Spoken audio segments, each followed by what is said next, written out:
देख यार, कहानी शुरू करने से पहले एक बात साफ साफ समझ ले। ये वीडियो हर किसी के बस का नहीं है। अगर तुझे डरावनी कहानियां, भूत प्रेत या काले जादू का नाम सुनकर ही घबराहट होने लगती है तो अभी वापस चला जा, क्योंकि जो तू देखने वाला है वो आम डर नहीं है। ये वो डर है जो तुझे अंदर तक हिला देगा और तुझे सोचने पर मजबूर कर देगा कि इंसान जवानी और जिंदगी के लिए किस हद तक गिर सकता है। ये कहानी है एक ऐसे घर की जो जंगल के बीचों बीच बिल्कुल अकेला खड़ा है, और हैं जुड़वां भाई बहन जो बचपन में एक दूसरे से छीन लिए गए। उनकी मां, वो कभी भी एक सामान्य औरत नहीं थी। ध्यान से सुनना, क्योंकि हर सीन के पीछे एक राज छुपा है और हर राज तुझे उस सच्चाई की एक कदम और करीब ले जाएगा। एक ऐसी सच्चाई जिसे शायद हमेशा के लिए दफन ही रहना चाहिए था। अगर तू तैयार है तो हेडफोन लगा ले, लाइट बंद कर दे और चल कहानी में उतरते हैं। कहानी शुरू होती है एमिलिया से, एक औरत जो पुर्तगाल के जंगलों के बीच बने एक विशाल घर में अकेली रहती है, लोगों से दूर, दुनिया से कटी हुई। उसकी पूरी दुनिया है उसके जुड़वां बच्चे। एक रात एमिलिया अपने एक बच्चे को सुला रही होती है और दूसरा बच्चा अकेला हॉल में खेल रहा होता है, और यहीं से सब कुछ बदल जाता है। अचानक एक आदमी और एक औरत चोरी छिपे घर के अंदर घुस आते हैं। उनका मकसद साफ है, जुड़वा बच्चों को चुराना। औरत चुपचाप हॉल वाले बच्चे को उठा लेती है और आदमी उस कमरे की ओर बढ़ता है जहां एमिलिया अपने दूसरे बच्चे के साथ होती है। औरत आसानी से बच्चे को लेकर बाहर निकल जाती है और आदमी का इंतजार करने लगती है। लेकिन वक्त बीतता है और आदमी बाहर नहीं आता, क्योंकि आखिरी पल में एमिलिया उसे देख लेती है। वो उसके पीछे दौड़ती है और तभी कुछ ऐसा होता है जिसे शब्दों में समझाना मुश्किल है। एमिलिया की आंखें अचानक सफेद पड़ जाती हैं। एक पल के लिए ऐसा लगता है जैसे उसने कुछ किया हो, कुछ ऐसा जिसने उस आदमी को वहीं रोक दिया। वो बच्चा लेकर बाहर नहीं निकल पाता। बाहर खड़ी औरत जब एमिलिया को बच्चे के साथ देखती है तो समझ जाती है योजना फेल हो चुकी है। डर के मारे वो भाग जाती है, लेकिन उसके पास दूसरा बच्चा होता है। कुछ समय बाद वही औरत उस चुराए हुए बच्चे को वुडलैंड नाम के एक अनाथालय के बाहर छोड़ देती है, बस इतना कि बच्चा जिंदा रहे, इलाज और देखभाल मिल सके। और यहीं जुड़वा बच्चों की जिंदगियां हमेशा के लिए अलग हो जाती हैं। लेकिन ये तो सिर्फ शुरुआत थी। कई साल बीत जाते हैं और कहानी पहुंचती है एडवर्ड तक। एडवर्ड वही बच्चा था जो वुडलैंड अनाथालय में बड़ा हुआ। उसने अपनी पूरी जिंदगी वहीं गुजार दी। जब वो बड़ा हुआ और अपनी जिंदगी अपने दम पर जीने लगा तो उसके दिल में एक सवाल हमेशा चुभता रहा, उसके असली माँ बाप कौन थे। इसी तलाश में वो अनाथालय से संपर्क करता है, उम्मीद लगाए बैठा रहता है, लेकिन जब जवाब आता है तो वो उसके लिए किसी सदमे से कम नहीं होता। उसे बताया जाता है कि उसकी माँ के बारे में कोई जानकारी मौजूद नहीं है। उस दिन एडवर्ड पूरी तरह टूट जाता है, फिर भी दिल के किसी कोने में उम्मीद जिंदा रहती है। फिर एक दिन एडवर्ड अपनी गर्लफ्रेंड रिली के साथ अपना जन्मदिन मना रहा होता है। रिली उसे खुश करने की कोशिश करती है और उसे एक डीएनए टेस्ट किट गिफ्ट करती है, एक ऐसा टेस्ट जो एक ऐप से जुड़ा होता है और पूरी दुनिया में डीएनए मैच ढूंढ सकता है। ये एडवर्ड की आखिरी उम्मीद थी, बस खून की एक बूंद। टेस्ट किया जाता है और इंतजार शुरू होता है। उसी रात एडवर्ड एक अजीब और डरावना सपना देखकर घबरा कर उठता है। वो फोन उठाता है और जो देखता है उससे उसकी सांसें थम जाती हैं। लेकिन इस बार ये झटका डर का नहीं था। DNA test 100% match. एक नाम सामने आता है, मैनुअल। इसका मतलब साफ था, एडवर्ड का एक जुड़वा भाई जिंदा था। एडवर्ड किसी तरह मैनुअल का नंबर ढूंढता है और उससे बात करता है। बातचीत में मैनुअल ये भी कंफर्म करता है कि बचपन में उसके जुड़वा बच्चों को अगवा किया गया था।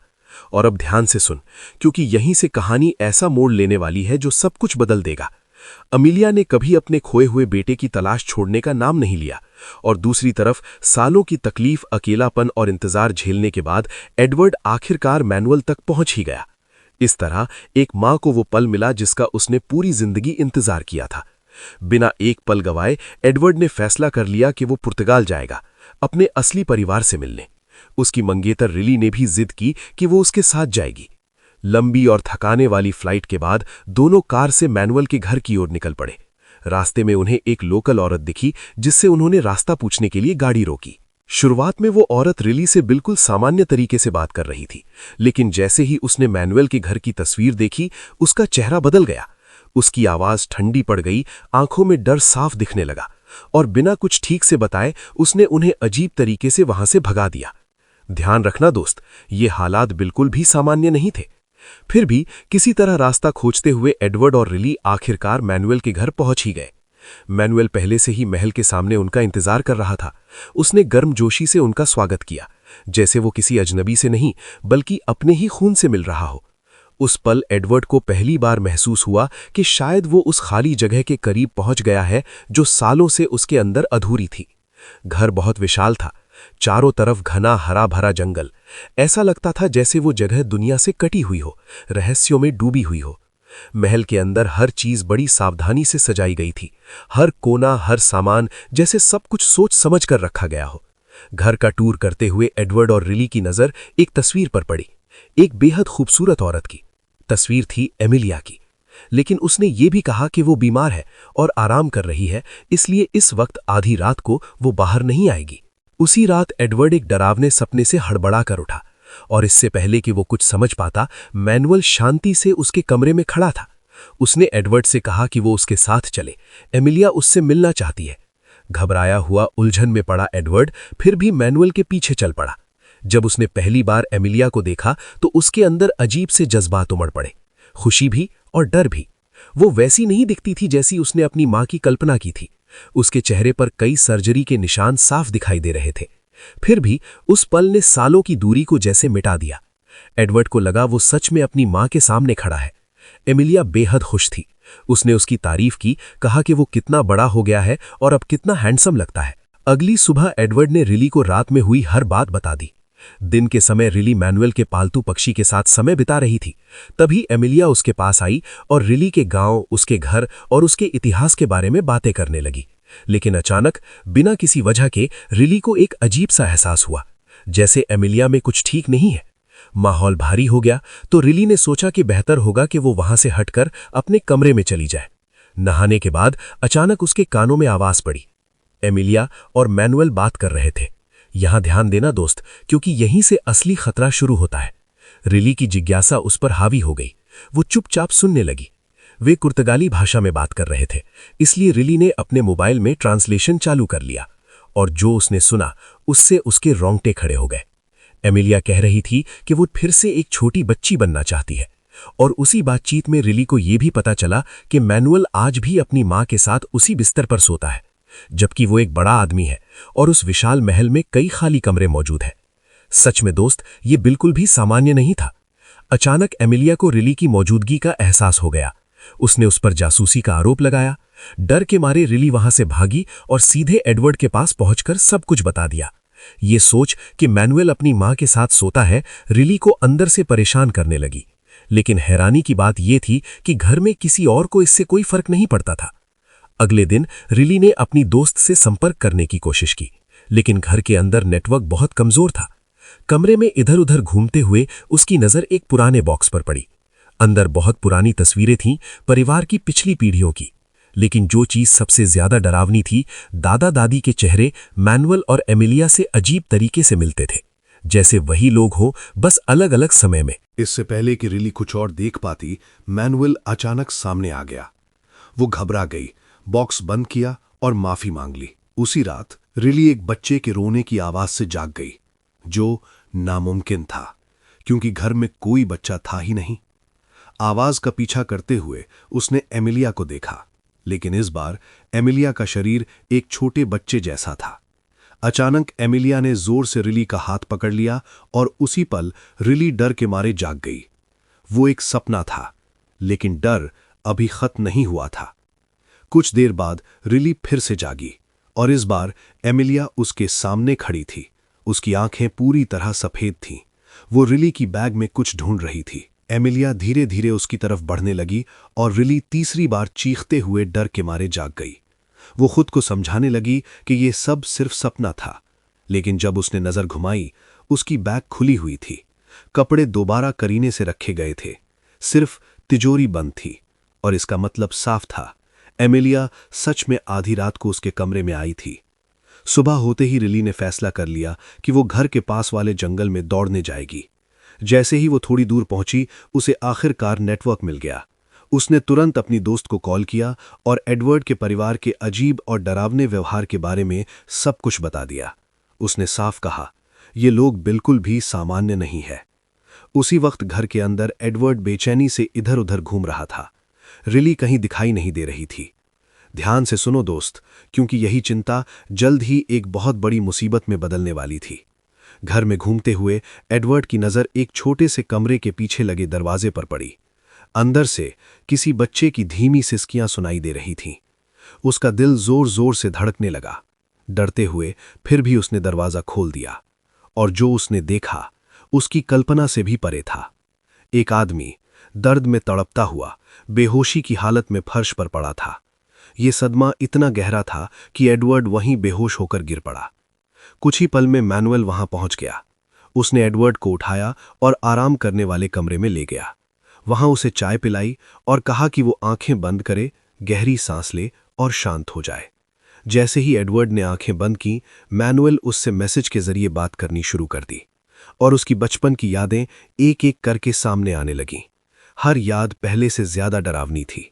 एडवर्ड ने देखा एमिलिया का चेहरा पीला पड़ गया था। उसकी आंखें सफेद रोशनी से चमक रही थीं। वो परछाइयों के बीच खड़ी थीं। जैसे ही एडवर्ड ने आंखें खोलीं, वो सन्न रह गया। मैनुअल गायब था। उसकी जगह रिली खड़ी थी। पहले तो उसे लगा कि ये कोई भ्रम है या उसके दिमाग का खेल है, लेकिन फिर रिली के शरीर से आती हुई आवाज ने उससे कहा, शांत रहो। जो कुछ भी हो रहा है वो तुम्हारे और तुम्हारे भाई के लिए एक तोहफा है। तुम दोनों एमिलिया के बच्चे हो। एडवर्ड पूरी तरह टूट चुका था, डरा हुआ, उलझा हुआ, कुछ भी समझ पाने की हालत में नहीं। उधर उसी वक्त रिली अपने कमरे में पागलों की तरह इंटरनेट खंगाल रही थी। वो उस घर का इतिहास ढूंढ रही थी, और जो सच उसके सामने आया वो किसी डरावनी कहानी से कम नहीं था। ये घर कभी एक पुर्तगाली जादूगरनी का था। एक ऐसी औरत जिसके बारे में कहा जाता था कि वो अपनी जवानी लौटाने के लिए या तो काले जादू का सहारा लेती थी या बच्चों को खा जाती थी। कुछ देर बाद एडवर्ड कमरे में आया। रिली ने बिना समय गवाए उससे कहा कि हमें अभी ये घर छोड़ देना चाहिए। उसने बताया कि उसका परिवार सामान्य नहीं है और उसे सच में अपनी जान का खतरा महसूस हो रहा है। लेकिन एडवर्ड की प्रतिक्रिया ने उसे अंदर तक हिला दिया। वो ठंडे और आक्रामक लहजे में बोला और जाने से साफ मना कर दिया। घर और उसका परिवार उसके दिमाग पर पूरी तरह कब्जा कर चुके थे। रिली अंदर से टूट चुकी थी, डरी हुई, अकेली, और अब पूरी तरह यकीन कर चुकी थी कि यहां रुकना मौत को दावत देना है। उसने फैसला कर लिया, अगले दिन वो अकेले ही वहां से निकल जाएगी। उसी रात मैनुअल ने एडवर्ड को डांस करने के लिए बुलाया। एमिलिया के साथ तीनों हंसते हुए नाच रहे थे, जैसे कोई परेशानी थी ही नहीं। उधर रिली जंगल में थी, दौड़ते हुए अपनी दोस्त से बात कर रही थी। उसे पता ही नहीं चला कि वो मुख्य सड़क तक पहुंच गई है। वहीं उसकी मुलाकात उसी औरत से हुई जिसने पहले उन्हें भगा दिया था। उसका नाम था वेरा। इस बार रिली ने उससे सामना किया, पूछा कि उसने पहले ऐसा व्यवहार क्यों किया था। इस बार वेरा भागी नहीं, बल्कि उसे उल्टा अपने घर ले गई। वहां उसने उसे अपनी बेटी की तस्वीर दिखाई। उसका नाम था वेलिया, और उसके दोस्त आर्थर के बारे में बताया। फिर वेरा ने एक कहानी सुनाई जो वेलिया ने उसे बताई थी, एक जादूगरनी की कहानी। एमिलिया, एक ऐसी औरत जो सैकड़ों सालों से जिंदा थी, जो काले जादू का इस्तेमाल करती थी ताकि हमेशा जवान रहे और अमर बन सके। लेकिन सोचो दोस्त, उसकी कीमत क्या थी? कीमत बेहद भयानक थी। उसे अपने ही बेटे से शादी करनी पड़ती थी। बच्चे के जन्म के बाद उसका शरीर अपने आप नया हो जाता था। अगर लड़का होता तो वही उसका अगला साथी बनता। अगर लड़की होती तो वो उसे मार देती और खा जाती। और अगर जुड़वां लड़के होते तो उसे दोनों से शादी करनी पड़ती ताकि वो पूरी तरह से दोबारा जवान बन सके। और शायद इसी वजह से अब तक एमिलिया अपने बचपन वाले रूप में पूरी तरह लौट नहीं पाई थी। ध्यान से सुनो दोस्त, क्योंकि एडवर्ड को अभी तक पता ही नहीं था कि वो कब का इस शैतानी रस्म का हिस्सा बन चुका है। और सच्चाई मैरी की कल्पना से भी ज्यादा भयानक थी। एमिलिया उस वक्त नोएल के साथ थी, लेकिन वो काफी नहीं था। उसे एडवर्ड भी चाहिए था, क्योंकि रस्म तभी पूरी होती जब दोनों बेटे शामिल होते, और तभी वो फिर से जवान बन सकती थी। सबसे बड़ा झटका तो ये था, आर्थर, जो एडवर्ड का असली पिता था, वही ये पूरी सच्चाई जानता था। एमिलिया ने आर्थर को इसलिए चुना क्योंकि वो उसका ही बेटा था। इसी गैर कानूनी शापित रिश्ते के जरिए एमिलिया ने अपनी जवानी वापस पाई। लेकिन आर्थर अंदर से टूट चुका था। वो जानता था कि वो जो कर रहा है वो एक पाप है। वो बस एक ही चीज चाहता था, एमिलिया की पकड़ से आजाद होना।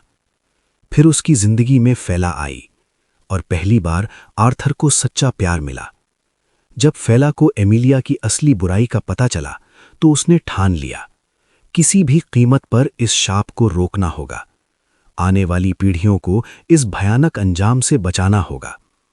फैला की मदद से आर्थर ने एक योजना बनाई, एमिलिया के नए जुड़वां बच्चों एडवार्डो और मैनुअल को उससे दूर करने की योजना। और यहीं एक पुराना राज सामने आया। सालों पहले जो किडनैपर थे वो कोई और नहीं, आर्थर और फैला ही थे। आर्थर ने सब कुछ सहा सिर्फ इसलिए ताकि एमिलिया को रोका जा सके, ताकि वो अपने ही बच्चों की कुर्बानी देकर हमेशा जिंदा ना रह सके। लेकिन उस रात सब कुछ बिगड़ गया। अपहरण की रात फैला ने एडवर्ड को बचा लिया और उसे अनाथालय छोड़ दिया। लेकिन आर्थर मैनुअल को नहीं बचा पाया। एमिलिया ने उसे पकड़ लिया। फैला ने एक बार फिर कोशिश की, लेकिन वो कभी वापस नहीं आई, जिसका मतलब साफ था, एमिलिया ने उसे मार डाला। जब रिली ने ये पूरी कहानी सुनी तो वो सन्न रह गई। उसके लिए इस पर यकीन करना नामुमकिन था, लेकिन बिना एक पल गवाए उसने फैसला कर लिया, एमिलिया के घर वापस जाना होगा, एडवर्ड को बचाने के लिए, इससे पहले कि बहुत देर हो जाए। जब रिली वहां पहुंची तो उसने देखा एडवर्ड, मैनुअल और एमिलिया हंसते हुए नाच रहे थे, एक खुशहाल परिवार की तरह। रिली ने एडवर्ड से कहा कि वो उसके साथ वीरा के घर चले, जहां पूरी सच्चाई सामने आएगी। एमिलिया टूट गई। वो रोने लगी, डर गई कि रिली उसे एडवर्ड से दूर कर देगी। एडवर्ड को महसूस हुआ कि कोई बड़ा सच छुपा है और उसने जाने के लिए हां कर दी। लेकिन जब वे वीरा के घर पहुंचे, वो वहां नहीं मिली। रिली जबरदस्ती अंदर गई और कुछ पुरानी तस्वीरें लेकर आई, आर्थर और फैला की तस्वीरें। उसने एडवर्ड से कहा, ये तुम्हारा असली पिता है और एमिलिया का बेटा भी। इतनी सच्चाइयों के बावजूद एडवर्ड ने मानने से इनकार कर दिया। रिली पूरी तरह टूट चुकी थी। उसने जाने का फैसला कर लिया, बैग पैक किया, कार में बैठी। एडवर्ड उसे विदा करने बाहर आया। घर में एमिलिया और मैनुअल मौजूद थे। जाने से पहले एमिलिया ने रिली को चाय ऑफर की और तभी रिली को जोर का चक्कर आने लगा। वो अपने कमरे की तरफ बढ़ी। कुछ देर बाद कोई आया और उसे घसीटते हुए बाहर ले गया। लेकिन वो रिली नहीं थी, वो एमिलिया थी, भेष बदलकर। उधर एडवर्ड हेल्यूसिनेट कर रहा था क्योंकि चाय में नशा मिलाया गया था। उसी वक्त रिली के फोन पर एक नोटिफिकेशन आया, डीएनए टेस्टिंग ऐप से। रिपोर्ट कह रही थी, एडवर्ड के डीएनए में गंभीर जेनेटिक डिफेक्ट है, जिसका मतलब साफ था, वो खून के रिश्तेदार नहीं थे। रिली समझ गई कि एमिलिया वही रिश्ता दोहराना चाहती है जो पहले हो चुका था। रिली भागते हुए गैराज पहुंची। वहां उसने वीरा की लाश देखी। दूर से उसे मैनुअल दिखा। उसने सोचा कातिल वही है। डर और गुस्से में उसने फावड़ा उठाया और मैनुअल पर वार कर दिया। फिर किसी तरह वहां से भाग निकली। एडवर्ड को ढूंढते हुए वो एक गुप्त कमरे तक पहुंची। वहां एक बूढ़ा कमजोर आदमी बंद था। वो आर्थर था। उसे छुड़ाना नामुमकिन था। रिली दौड़ी और देखा एमिलिया एडवर्ड के साथ अंतिम रस्में कर रही थी। रिली ने इंतजार किया। जैसे ही एमिलिया बाहर आई, वो एडवर्ड को लेकर भागी। मैनुअल ने रोकने की कोशिश की, लेकिन रिली ने उसे धक्का दिया। वो दूसरी मंजिल से गिर पड़ा, बुरी तरह घायल हो गया। एमिलिया पागल हो गई। उसने चाकू उठाया और रिली पर झपट पड़ी। लेकिन आखिरी पल में आर्थर सामने आया। उसने अपनी जान की परवाह किए बिना उन्हें बचाया। आखिरकार रिली और एडवर्ड उस शापित घर से भाग निकले। लेकिन कहानी यहीं खत्म नहीं होती। आखिर में एमिलिया फिर से एक छोटी लड़की बन गई, क्योंकि रस्म पूरी हो चुकी थी। एडवर्ड और मैनुअल दोनों ने चक्र पूरा कर दिया था। मैनुअल ने एक नया बच्चा पैदा किया और उसी पल एमिलिया की जवानी वापस आ गई। आज एमिलिया और मैनुअल उस बच्चे के साथ रहते हैं, काले जादू को जिंदा रखते हुए, ताकि एमिलिया हमेशा जवान बनी रहे। कहानी खत्म हो गई, लेकिन शाप अब भी जिंदा है।